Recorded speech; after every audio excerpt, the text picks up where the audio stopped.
నాకో విషయం చెప్పండి. మీరు ఈరోజు చేయవలసిన పనిని ఈరోజు సాయంత్రం చేద్దాంలే, లేకపోతే భోంచేసాక చేద్దాంలే, లేదంటే పడుకొని లేచాక చేద్దాంలే, రేపు చేద్దాంలే అని వాయిదా వేసే టైపా?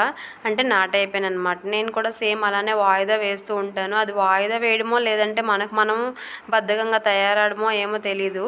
అందులో నేను కొన్ని టిప్స్ చెప్తాను. నేను ఎలాగా ఈ మధ్యన అయితే కొంచెం బద్ధకాన్ని తగ్గించుకొని పనులైతే చేసుకుంటున్నాను. అది ఎలాగ ఏంటో ఈ వీడియోలో అయితే నాకు తెలిసినట్టుగా కొన్ని విషయాలు అయితే షేర్ చేసుకుంటాను. Welcome back to Janu's Zindagi channel. ఎలా ఉన్నారు మీరు?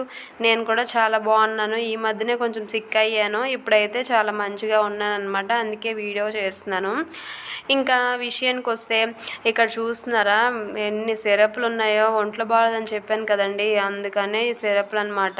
ఇంకా ఈ సిరప్లు హాల్లోనా, బెడ్రూమ్లోనా, కిచెన్లోనా అన్ని సిరప్లని. ఇవన్నీ చూస్తే ఒక మెడికల్ షాప్ పెట్టియొచ్చేమో అన్నట్టుగా ఉంది.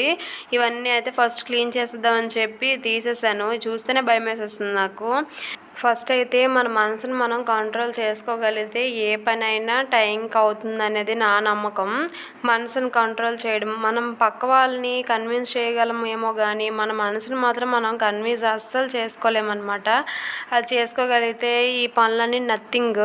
నాకైతే అలానే అనిపిస్తూ ఉంటుంది. నేను ఇప్పుడు కిచెన్ క్లీన్ చేద్దాము అని అనుకుంటానా, ఇంకా ఇన్నర్ వాయిస్ ఒకటి ఉంటుంది కదా, అదేమంటుంది అంటే ఇప్పుడు క్లీన్ చేయడం అవసరమా అని ఒక క్వశ్చన్ మార్క్ అయితే వేస్తుంది. ఆ క్వశ్చన్ మార్క్ వల్ల ఇంకో మైండ్ సెట్ అయితే పూర్తిగా మారిపోయి ఆ కిచెన్ అలానే ఉంటుందన్నమాట. అలా కాకుండా మనకు మనం సర్ది చెప్పుకుంటూ ఈ కిచెన్ని ఇప్పుడే క్లీన్ చేయాలి, లేదు అంటే మనకి పనికి ఆటంకం అయిపోతుంది. వంట చేసేటప్పుడు చాలా మెస్సీగా ఉంటే టైంకి అవ్వాల్సిన వంట కూడా టైంకి అవ్వదు. మనం పిల్లలకి బాక్స్ అయితే ప్రిపేర్ చేయలేము. కాబట్టి ఈ పని ఇప్పుడే అయిపోవాలి అని మన మనసుకు మనం చెప్పుకోగలిగితే ఆ టైంకి అయితే పనులు అయిపోతాయి. డీప్గా అవ్వకపోయినా సరే మన మనసుకు సాటిస్ఫై అయ్యేటట్లు కొంచెమైనా అవుతుంది. అప్పుడు ఇంకా మనకి చేస్తూ ఉంటే ఆ పని మీద ఇంట్రెస్ట్ అయితే వస్తుంది. నెంబర్ 1 అయితే అదనమాట. ఇంకా నెంబర్ 2 ఏంటి అంటే ఇప్పుడు యూట్యూబ్లో చాలా వీడియోస్ అయితే వస్తున్నాయి. కిచెన్లోనా లేదంటే ఇంటి పనిలోనా ఏ పనైనా మనకి ఇంట్రెస్ట్ లేనప్పుడు వాటికి సంబంధించింది. ఇప్పుడు కిచెన్ క్లీన్ చేయడం మీకు అప్పుడు ఇంట్రెస్ట్ లేదు, బట్ చెయ్యాలి. అలాంటప్పుడు ఏంటంటే యూట్యూబ్లో kitchen organizations, kitchen cleaning tips అలా కొడితే బోలెడన్ని వీడియోస్ వస్తాయి. అందులోన కొంతమంది మంచిగా సర్దుకోవడం, మంచి టిప్స్ అయితే ఇస్తుంటారు. అవి ఒక 2-3 వీడియోస్ చేసాము అంటే మన మనసుకు బూస్ట్ వచ్చేస్తుంది అనమాట. బూస్ట్ ఇచ్చే వెంటనే మనకి ఇంకా పని నేను చేసేయాలి, వాళ్ళు చూడండి ఎంత నీట్గా ఉంచుకున్నాను, నేను ఉంచుకోవాలి అన్న మైండ్ సెట్ అయితే వచ్చేస్తుంది. అలాంటివి ఎన్ని వీడియోస్ చూసినా తప్పులేదు.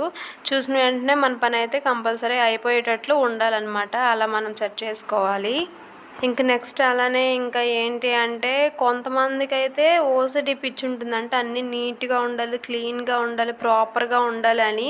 నాలాంటి వాళ్ళకి మాత్రం ఎక్కడ ఏమున్నా నీట్గా ఉన్నాయా లేదా అని చూస్తారు తప్ప ప్రాపర్గా ఉందా, కరెక్ట్గా ఉందా, ఈ పని ఇప్పటికి అయిపోవాలి అన్న మైండ్ సెట్ అయితే నేను కాదు. అలాంటి మైండ్ సెట్ ఉన్న వాళ్ళం ఏం చేస్తాము అంటే, నేనైతే మాత్రం ఒకటే అనుకుంటాను, ఇప్పుడు ఎవరైనా బయట నుంచి వస్తే మనం వేరే వాళ్ళ ఇంటికి వెళ్తే వాళ్ళ ఇల్లు ఎంత నీట్గా ఉంటుంది, మన ఇల్లు కూడా అంత నీట్గా ఉండాలని మన మనసులో అనుకోవాలన్నమాట.